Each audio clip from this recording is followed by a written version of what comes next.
Hi, how are you? Welcome to another episode of the Run Pass Option with Pro Football Hall of Famer Isaac Bruce and Doc Holliday. I am Doc Holliday. Isaac, what's up, man? How you doing, bro? Hey Doc, I'm doing well, man. Last night I was a little disappointed, but I still made it to the show. So, got to be objective, got to talk about basketball, it's the NBA playoffs, so we get to talk about just the full spectrum, the highs and the lows, and last night was a bit of a low. Well, I mean, you made it to the show. You almost didn't make it to the show because Zoom was acting like the Miami Heat last night. Didn't want to show up for work. Zoom didn't want to show up for work. So, yeah, man. Speaking of last night, the last night Isaac Bruce is talking about is Game 4. The Boston Celtics and the Miami Heat playing Game 4. Miami Heat went into Boston up 2-1. In their best of 7 Eastern Conference Final Series, and they got their ass beat last night, bro. They got their ass beat. They got their head smacked. They lose 102-82. And the thing about it, it wasn't even that close, bro. It wasn't even that close, Isaac Bruce. And if people don't know, Isaac Bruce is from Fort Lauderdale. He's a huge Miami Heat fan. He didn't become a Miami Heat fan until they won the championship though with D Wade. But he's a huge. Why are you looking at me like that? Though? He's a huge Miami Heat. You're not telling the truth. He's a huge he's a huge Miami Heat fan. Dog. Bro, ain't y'all the number 1 seed in the East? What the hell happened, bro? Because y'all got killed from the moment. Bro, y'all were down 18-1, Isaac. Y'all missed y'all first 14 shots, bro. Mr. Jimmy Butler. Now, he might be hurt, but he said he ain't hurt. But, Isaac, what happened, dog? What happened, bro? Because that was an ass-kicking of epic proportions. Well, first of all, it wasn't a good night. Let's just say that. Second of all, you got to love, shows like this that, when let's be real, when the Miami Heat lose, when we get blown out, the commentary, the content of the show is a whole lot different than when we win. I mean, I already feel like the Miami Heat doesn't get the respect that they deserved and earned on the court all year long this year. So, these type games, man, they happen, and it's unfortunate. This whole entire series between the Miami Heat and the Boston Celtics, man, it's kind of weird, Doc, because it's like these games are being decided right in the first quarter. If one team jumps out on the other team's not catching up. I think the defenses are just that good to keep guys from making a huge comeback, which is totally opposite from what we see in the league, man. We see comebacks from 15 points, 25 points all over the league this year, including in the playoffs this year. So just this series itself, man, is just kind of different. So I don't think these two teams, it's just weird, man. I mean, so once again, we just didn't come out on the right end of the stick in the first quarter. Couldn't score points. There was no continuity. The punch that Kyle Lowry gave us in Game 3 in the beginning, it wasn't there. Tyler Hero missed the game. I'm not really sure. I'm kind of out on Tyler Hero just a little bit, man. I mean, he had some comments in the beginning of the year when he was comparing himself to Luka, when he was comparing himself to Ice Trey in Atlanta. He was in that same class and felt like he should be, spoken in the same breath with those guys. So that's only earned on the court, Doc, and being available and being there for your team and hitting shots in the playoffs pushes you to those positions that you want to be in. But as a team overall, Doc, I may have been disappointed last night, but going forward, man, I mean, I think we got what it takes. I mean, we just look at what we always call that Miami culture that's been established and the foundation that's been built on, led by one Pat Riley, Eric Spoelstra, and everybody else that's involved in it. Man, we bounce back from games like this. We come out, we watch that film, throw it away, and we prepare for Game 5. Hopefully, our sixth man is in full effect when the Boston Celtics come to Miami this tomorrow and play Game 5. So we'll see what happens, Doc. I'm excited. I mean, you got to throw that game away and get ready for Game 5. Bro, y'all 6 man don't need to be in full effect. The damn starting 5 need to be in full effect. The Miami Heat starting 5, Isaac, you know this, bro. The starting 5, bro. They scored 18 points collectively. Isaac Bruce, the Miami Heat starting 5 scored 18 points collectively. 18 divided by 5 equals 3 points apiece on average. This is what this is. Why are you looking at me like that, dog? This is what your Miami Heat starting 5 did last night in the Eastern Conference Finals. Jimmy Butler, 6 points, 3 of 14 from the field. But he's dealing with knee soreness, so I'm going to give him that. Bam Adebayo, 9 points, 6 rebounds. Kyle Lowry, 3 points. Max Strus, no points. No points. No points. Now, Victor Oladipo came off the bench and scored 23 points. He scored more than all of the starters. Now, he hooped out. Now, I only named them starting, them 4 of those 5 because those are the big dogs. But 18 points, bro. No, they didn't score a field goal. When did they score their first field goal in the first quarter? With 3:20 something left? Huh? I think at one point the score was 18-1, Doc. And it was 24-3 at one point. So I mean, it didn't start off like I said, it didn't start off in our favor at all. Like we didn't play with a sense of urgency that we came out in game 3 with. So for some reason it was lacking. I hate to say that these guys were not ready to play because that's just not the mentality of the Miami Heat. But had to be something in the clam chowder up there, man. It had to be. Bruh, y'all don't even eat clam chowder down in South Florida. I'm not even from South Florida. I know y'all don't eat clam chowder down there. Oh, they was in Boston. That's right. It was in Boston. They did. Hey, don't try to blame it on the food. Don't do that, bro. But you just said they were not ready to. I mean, you can't say they weren't ready to play. I can, bro. They missed their first 14 shots, and I was right. They didn't score the first field goal until 3:20 left in the first quarter, bro.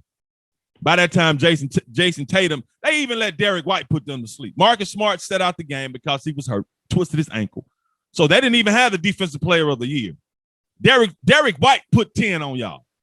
Derek White damn near had more points in the first quarter. This is the backup point guard than the Miami Heat's entire starting 5. And I like the Miami Heat, but for the simple fact that you get so turned up, I'm going to talk about it, bro, because Jason Tatum put y'all to sleep. Marcus Smart didn't play, and y'all lost by 20 points. I like Jimmy Butler, but come on, bro. If you want to be a superstar, we can't do that. 6 points? They just shut him down, man. Jason Tatum didn't even really have to play in the second half, dog. I think he had 20. How many points, Jason? 24 points at halftime. At halftime. So Jimmy Butler didn't score another point after halftime. Kyle Lowry didn't either. Bam Adebayo only scored 6 points, and Max Strus he put up a eggplant. So I'm just saying, man. So I know we're talking about bounce backs, but y'all the number 1 seed, bro. This is inexcusable, Isaac. I mean, what other excuses want to come out of the Isaac Bruce, man? Because Tatum gave y'all 31, and Robert Williams the third, dog. I'm telling you, bro. When he's out there, he's a defender, bro. Now, Bam Adebayo had, 31 points the previous game? Robert Williams III came back out there with that hurt knee, man. Hey, he be pushing Bam around. Now, Bam say he's supposed to be an all-star. He got to do better than what he's doing, bro. You got to do better than what he's doing, man. Well, I tell you what, Doc. Listen, we're slinging mud at teams right now, and I'll engage just a little bit. You know, I'm a big fan of Jeopardy, Doc. And on Jeopardy, normally they give you the answer. You have to come up with the question. Mm-hmm. So, you know, for our listening participants and the people that see us on our YouTube channel, I'm currently doing the LeBron James silencer right now. And I'll add the commentary in a moment. The commentary is that the Miami Heat got blown out last night in game 4 of the Eastern Conference Finals. Yep. Okay. Only 4 teams can say that right now. Not the Memphis Grizzlies. They can't say that because they're sitting home with us watching these games. They want to be there, but they're not there. They didn't have what it takes. Okay. So, you know, if we're slinging some mud, that's mud right in your eye, right between your eyes. So I'm done with that now. Now, game 4, Doc, it was just one of those games, man. You get one of those games. I mean, the Celtics have had one of those games where they couldn't score. Game 3, it was a game where we are forced. We forced 19 steals, 19 turnovers by them. So we play a great brand of defense. And, offensively last night, they didn't have it going. But guess what? We get another opportunity where other teams are sitting home right now, probably down on Beale Street, making sandwiches and eating sandwiches. That's just the way it is, man. Bro, why are we talking about the Grizzlies? They didn't play last night, bro. We're talking about the game. You're slinging mud. You're slinging a whole lot of mud How? towards the Miami Heat. Versus, it's the same thing when Josh shoots 7 for 57, but he scores 30 points. This dude love bringing up It's the same thing. Listen, I can't stand here and just let you go at my team. We're still playing, Doc. Bro. You know what I mean? We're still in the tournament. What mud am I slinging? From the finals. What mud am I slinging? What did I say that wasn't true? They got their ass whooped. They didn't show up to play. They were down. Dog, they couldn't hit a shot. How the hell, man? What did they do in game 3? Did they whoop ass or did they ass whoop? You don't. And I said, didn't I say as much? We're being. No, you didn't. Oh, no, you didn't. Go back and listen to the tape. That's what the tape is for. I mean, we come in probably third or fourth. I sit back, wait patiently. You talk about the Grizzlies. You talk about the Golden State Warriors. You talk about other teams. I just sit back, wait patiently, and sometimes you may throw the Lakers in there a little bit. I just sit back and wait, and then when it's time to talk about the Miami Heat, you give the entire floor to me, and there's no commentary from you, Doc. We can't be negatively biased on this show. Bro. Hold on. I won't let that happen, man. I look, bro. So you telling me I haven't said anything positive about the Miami Heat? I just say because I know you happy when they win. Very low tones you have, in very low tones, and you probably last about 15 words, and then that's it. Okay. Well, you know what? But it is what it is. We took one on the chin last night. Okay. I was upset about it, and I almost turned it off on in the third quarter, but I stuck through it. You know what I mean? That's my team. I mean, I'm expecting comebacks. It just didn't happen last night, man. Man, the best thing about watching that game last night, though, was that I saw my favorite actress, one of my favorite actresses from my favorite movie, Friday, Nia Long, engaged to Ime Udoka. I saw her. I said, there she go. From my favorite movie, Friday. So that was one of the best things. Because I ain't no Boston Celtics fan, bro. But I couldn't wait to talk to you today, though, because I already knew. But anyway, man, you know what? I like how the Miami Heat plays. I love how tough Jimmy Butler is. Jimmy Butler is a dog, bro. It's obvious Jimmy Butler his knees bothering him. He had the knee soreness. So he said it wasn't bothering him, but he only played 27 minutes, and they didn't really put him out there too much in the second half. And I know what Eric Spoelstra's doing. He's like, he's a little banged up. I don't think we're gonna win this game, but the series just 2-2. I ain't gonna say he conceded the game, but I think he saw, this ain't going our way. So let me rest my starters. Jimmy Butler is a superstar. Jimmy Butler is a dog. How about that? And Bam Adebayo, when he's playing like a dog, he's a dog, bro. And I like you. I got a nickname for Max Strus. I call him Dr. Strus, like Dr. Seuss. He hoops. His ass just won hooping last night. He just won hooping last night. He couldn't. He just won hooping last night. So is that better? Is that better? That's a whole lot better, man. That's a whole lot more objective than normal, man. But I mean, you're right, Doc. I mean, I'm not sure. We got the best 2 out of 3 coming up right now, and fortunately, we have home court advantage. A lot of stuff going in our advantage, and tomorrow night we got Game 5 at home. So hopefully, we can come out with a better brand of basketball. Play the way we've been playing all season long, offensively and defensively. And guys got to hit shots, Doc. I mean, you get that opportunity. Duncan Robinson, you get the opportunity with Martin coming off the bench, Tyler Hero when he's there. Doc, you got to hit your shots, man, particularly when you're open, man. So it's going to come down to who can make the shots. And that's the bottom line. Hey, but who I do like? I like the way Gabe Vincent be at people's heads, bro. Gabe Vincent be playing tough, man. Then I think Boston messed up because Duncan Robinson got in and was yakking up threes, and he done got a little confidence. I know I don't know if he lost it. I know he ain't gonna give you too much on defense, but to have that dude to come off the bench and hit some threes and get into some kind of rhythm, yeah, Boston they may feel bad that end up happening, bro, because if Eric Spoelstra starts using him and be like, you know what, we sometimes we ain't getting too much on defense anyway. So, yeah, but I got the Miami Heat winning game 5 at home, bro. How about that? You know what? I have them too, man. It's just one of those series that we haven't had a close game yet, man. I mean, one team has led from the first to the fourth quarter, and the competitiveness of it only happens towards the end of the game. So we just haven't had lead changes like we want to see, the drama that the NBA playoffs always provides us with. It just hasn't been here in this series, but I think it turns up a notch come starting tomorrow night. And I think guys are going to come play. I expect Boston to come out with everything they have, man, and throw punches. I expect Marcus Smart to play in Game 5. So when they're at their full tilt and everybody's available, they're a tough team to beat, man. I don't care who you are. So the Miami Heat has their work cut out, and so does the Boston Celtics. They got their work cut out for them. And I thought this was going to be a big boy heavyweight matchup, bro. It hadn't been that. You know what I'm saying? I thought it was going to be like a dog fight. It's been physical at times, but it's been ass whoopings. It ain't really been close. Yeah. So I'm looking forward to Game 5. I'm also looking forward to this Game 4 of this Golden State Dallas Mavericks series, bro. Golden State about to sweep their ass up out of there. One more win, they gone. So they play tonight. What's today? Tuesday? They play tonight. And yeah, man, Golden State up 3-0. Now they're dominating that series, and which is I felt was going to happen if the NBA and the referees just let them play. Like if they just let them play straight up, Dallas get their ass swept. So I don't know if that always happens though, because I expect Dallas to win tonight. But a simple fact, these TV networks pay billions of dollars to air these games, man. So the more games you got, the more commercials you can sell and more pregame shows you can have, the more money you can make. So I expect Dallas to win tonight, but they ain't going to win the series. It's a wrap, bro. No one has ever come back down 3-0 in any kind of playoff series in the NBA.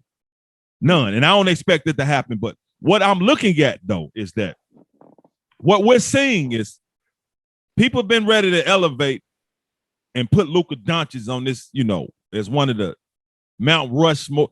Cat saying of all time. I'm like, hold on, pump your brakes, bro. I don't agree with that. Now, Luka Doncic is getting all this praise, and a lot of it rightfully so because he's a hooper. But Steph Curry been kind of underappreciated, and it's tough to say that because it's Steph Curry. Isaac, I'm thinking that Steph Curry is like, he's heard the noise. Oh, y'all want to keep talking about Luka. Steph Curry been putting in work, bro. It ain't just been from 3-point range. He been driving on cats. He been dancing. He been showing all kinds of dog. I think Steph Curry is playing like he got something to prove, man. I think it's aimed directly at Luka Doncic, letting Luka Doncic know that young fella, you good, but you ain't up here yet, man. And my whole thing is that there's no way in the hell Dallas finna beat Golden State, man. Golden State just got too many. They just got too many guns, bro. Well, this is another one of those series, man. We expected, a heavyweight title fight between these two. It just hasn't materialized, Doc. So, we talking about Steph Curry.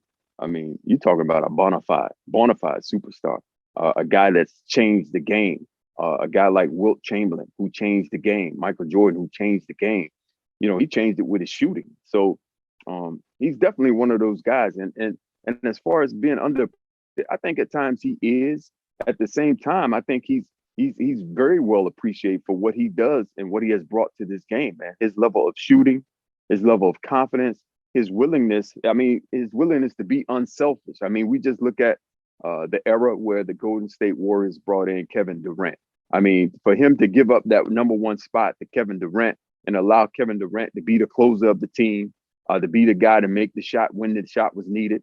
Kevin Durant came in and got 2 MVP trophies, finals MVP trophies on that team. So you never heard a pin, you never heard a complaint or anything from Steph Curry. So you're just looking at a guy like that who you want on your team, who can play at a very, very high level and at the same time be so unselfish to help train other people on that team. So you look at Jordan Poole, how he's developed. And we heard recently how the quarterback for the Tennessee Titans said he's not there to mentor Willis to that next level. But at the same time, when you see a superstar like Steph Curry take a Jordan Poole under his wing and show him the ropes, the ins and outs, their play is now similar to each other. So you can see Jordan Poole. Sometimes you have to rub your eyes and say, man, was that Steph? Because he's coming off, running off picks the same exact way.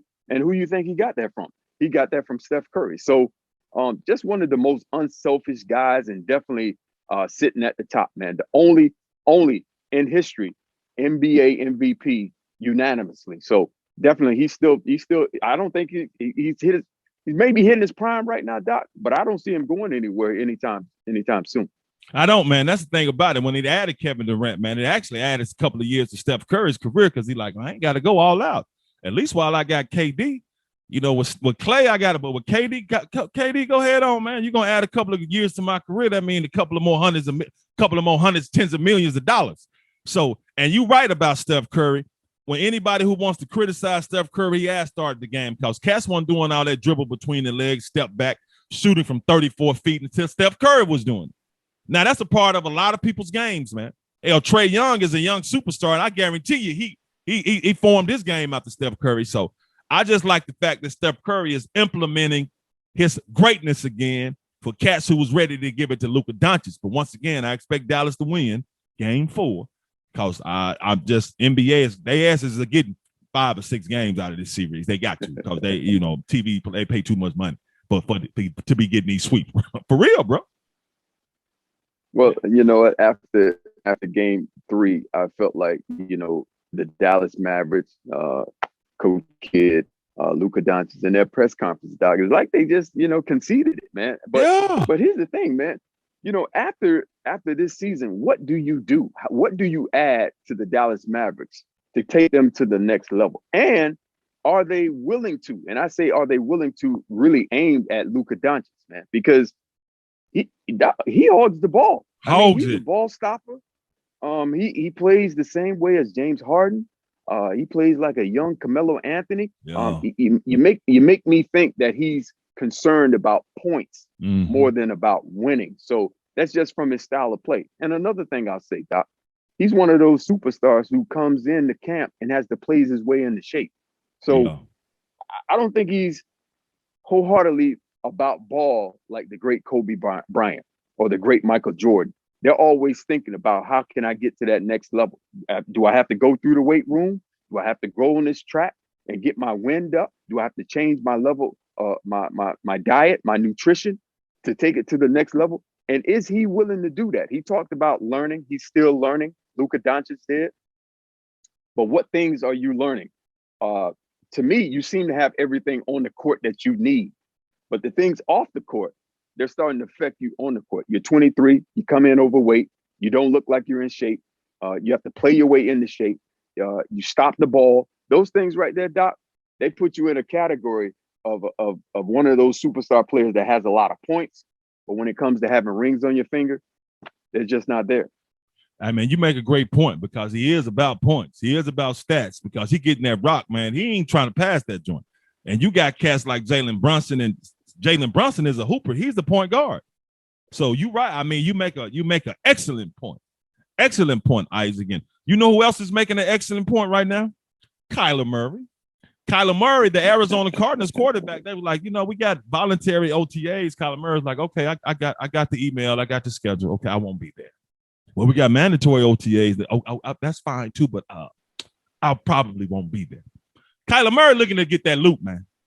Now, he's skipping OTAs with the Arizona Cardinals and probably going to skip mandatory team activities if he don't get this money, which my message to Kyler Murray, you better not step one damn foot in that facility without a new deal, bro.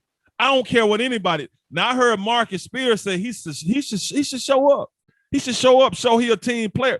One of these ESPN analysts said he needs the reps. He needs the reps in OTA? Come on, man. That's one of the most ignorant things I ever heard in my life. If Kyler Murray take his ass to practice, man, he's scheduled to make $5 million next year, bro. Mm-hmm. These cats Ryan Tannehill is making 29. Aaron Rodgers' average salary is $50 million. These cats making $40 million, man.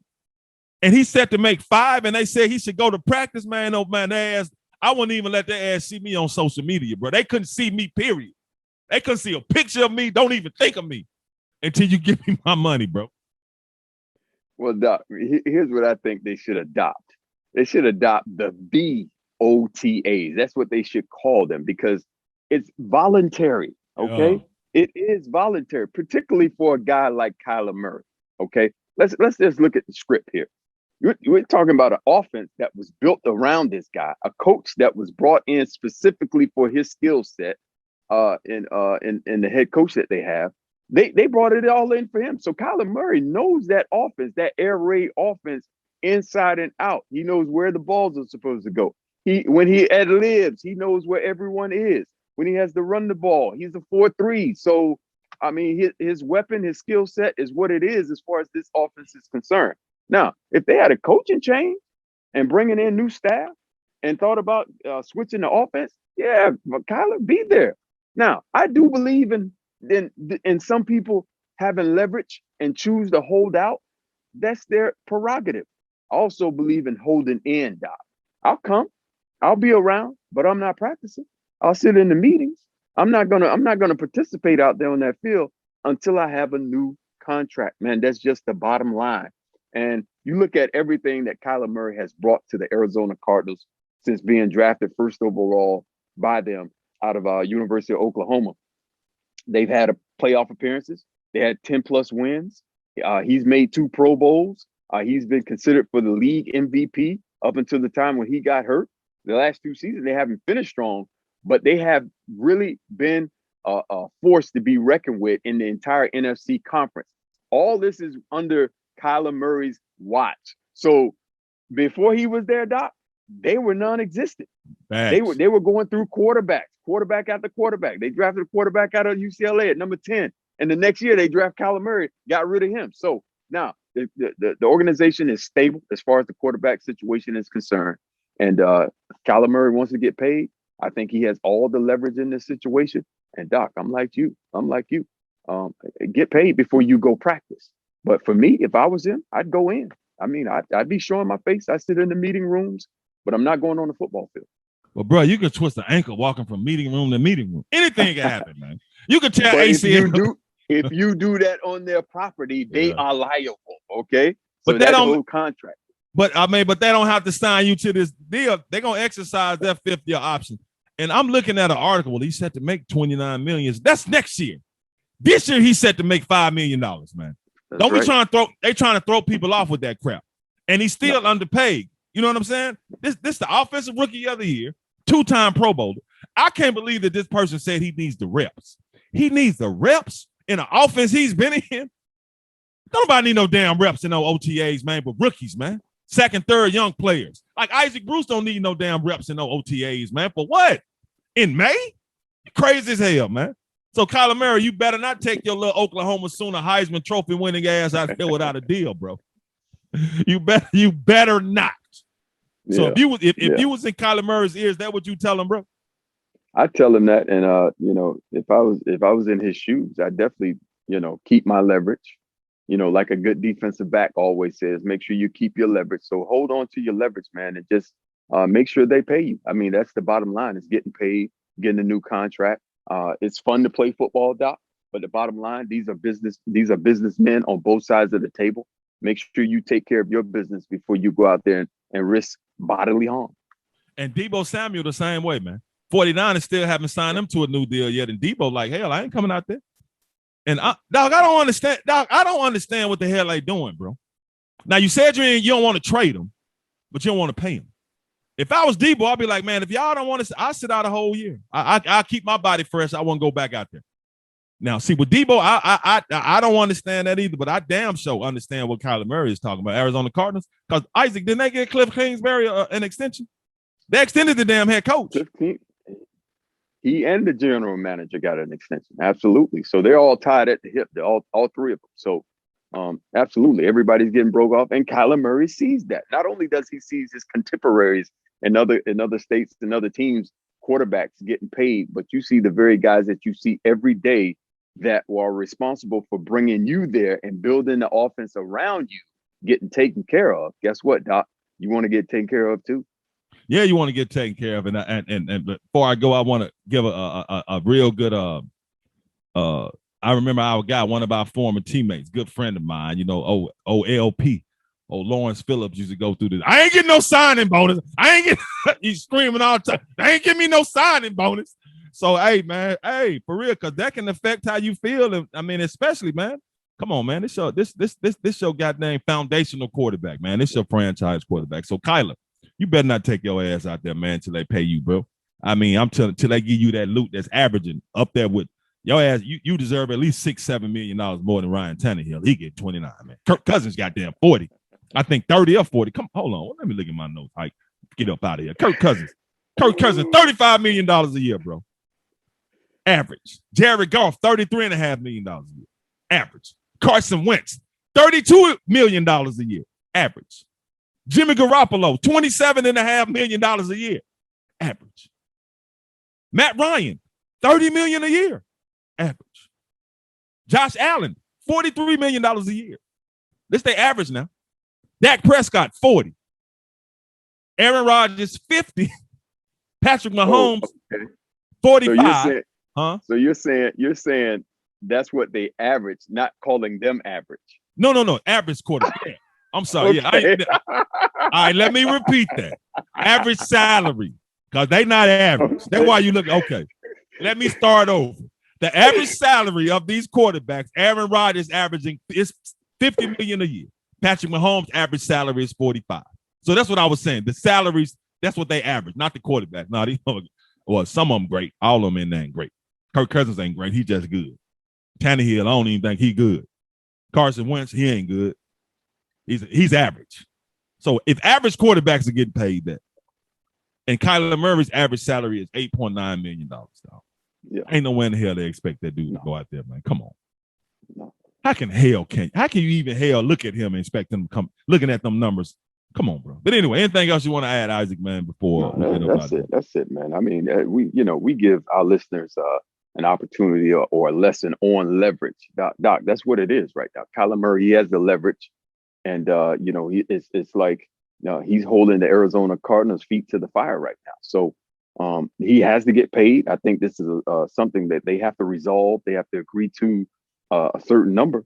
But at the same time, the market has been set and reset a couple of times since he's asked for a contract. So, let's just imagine he goes out, plays this year. His team goes to the playoffs again, wins a game.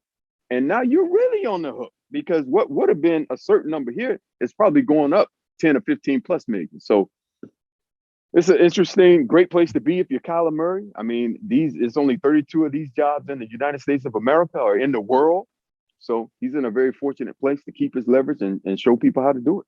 And the run pass option with Pro Football Hall of Famer Isaac Bruce and Doc Holliday in a great place in the world too at leverage, because we've talked to a couple of. I mean, we let one company go, and we've had an agreement with another and a couple of more calling. So I'm just letting y'all know now.